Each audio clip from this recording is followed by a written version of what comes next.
جھنڈا نہیں، یہ آپس میں لڑتے رہے۔ سراج الحق انہی علاقوں میں پہنچے، انہوں نے وہاں پہنچ کے دیکھا کہ اتنا بڑا سیلاب اور اتنی زیادہ بارشیں، کراچی سے لے کر کے چترال تک انہوں نے جماعت اسلامی کے کارکنان کو حکم دیا کہ ساری سرگرمیاں روکو، اپنے بھائیوں کی مدد کے لیے پہنچو۔ میں آپ کے علم میں لانا چاہتا ہوں کہ جماعت اسلامی کے 60,000 سے زائد کارکنان انہوں نے فوراً علاقوں میں پہنچے، اپنے بھائیوں کو ریسکیو کیا، انہیں سنبھالا، انہیں ڈھالس بندھائی، ان کو راشن پہنچایا، اور پھر ان کے گھروں کی تعمیر میں لگ گئے، کسانوں کو کھڑا کرنے میں لگ گئے۔ جماعت اسلامی اقتدار میں نہیں ہے، لیکن جماعت اسلامی نے اتنا بڑا کام کیا۔ میرے عزیزوں، کورونا وائرس کو ہم نے سب نے دیکھا۔ کورونا وائرس کے بیچ میں جماعت اسلامی اپنے پورے کردار کے ساتھ پوری قوم کے سامنے، اور میں اللہ کا شکر ادا کرتا ہوں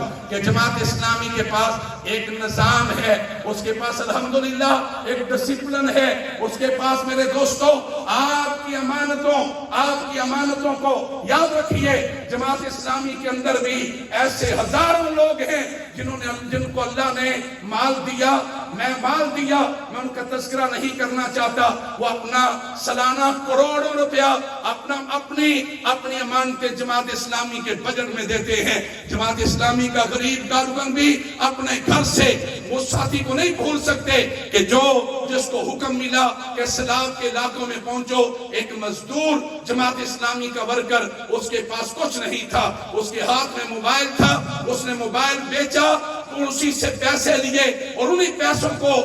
پیسوں کے اوپر سفر کرتا ہوا وہ سیلاب زدہ علاقے میں پہنچا۔ یہ جماعت اسلامی کا کریکٹر ہے، اور یہ قوم کا اعتماد ہے کہ 19 ارب روپے قوم نے یہ امانتیں، میں نے ایسے لوگوں کو دیکھا، انہوں نے اپنے گھر کا جہیز لا کے اٹھا رکھ دیا، اپنی بچیوں کی شادیوں کا مال انہوں نے لا کے پیش کر دیا۔ اور جماعت اسلامی کا یہ کریکٹر ہے کہ انہوں نے ان امانتوں کو، میں نے اپنی بہنوں کو دیکھا، بیٹیوں کو دیکھا کہ پوری رات بیٹھ کر کے انہوں نے ان کپڑوں کو چھانٹا، انہیں الگ کیا، کراچی سے لے کر کے لاہور تک، لاہور سے لے کر کے فیصل آباد تک، فیصل آباد سے لے کر کے پشاور تک، وہ سارے کام کو منظم کیا، اور پھر سیلاب زدہ علاقوں میں ان امانتوں کو ایک آدمی تک پہنچایا، ایک گھر میں پہنچایا۔ یہ جماعت اسلامی ہے، یہ جماعت اسلامی کا کردار ہے۔ اسی لیے میں رب کے اوپر توکل کی بنیاد پہ کہتا ہوں کہ جماعت اسلامی کو اگر پاکستان کا اقتدار ملے گا تو انشاءاللہ پاکستان آگے بڑھے گا، ملک ترقی کرے گا، پاکستان روشن مستقبل کی طرف بڑھے گا۔ میرے عزیزوں، ابھی آپ اس کو بھی اپنے ذہنوں میں رکھیے، اس کو آپ دیکھیے کہ کس طریقے سے اس ملک کو ایک مغرب کی کالونی بنانے کی سازشیں ہیں۔ ہر سال 8 مارچ آتا ہے اور ان شہروں کے اندر چند خواتین نکلتی ہیں، مغربی NGOs کے سہارے نکلتی ہیں، اور آپ کی حکومت اور آپ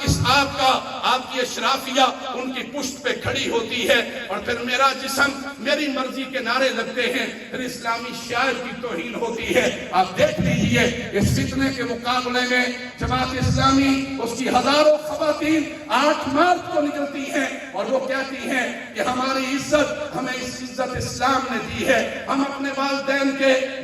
کے گھروں میں جو عزت ہے وہ ہمیں مغرب نے نہیں دی۔ وہ اس کے مقابلے میں حیا ڈے کا اعلان کرتے ہیں، وہ اس کے مقابلے میں، اس فتنے کے مقابلے میں وہ میرے دوستوں ایمان اور کردار کی بنیاد پہ، اسلامی تہذیب اور اس کے حیا کی بنیاد پہ کھڑی ہوتی ہیں۔ یہ جماعت اسلامی کا کلچر ہے۔ آپ نے کراچی شہر کو دیکھا، 30 سال کراچی کو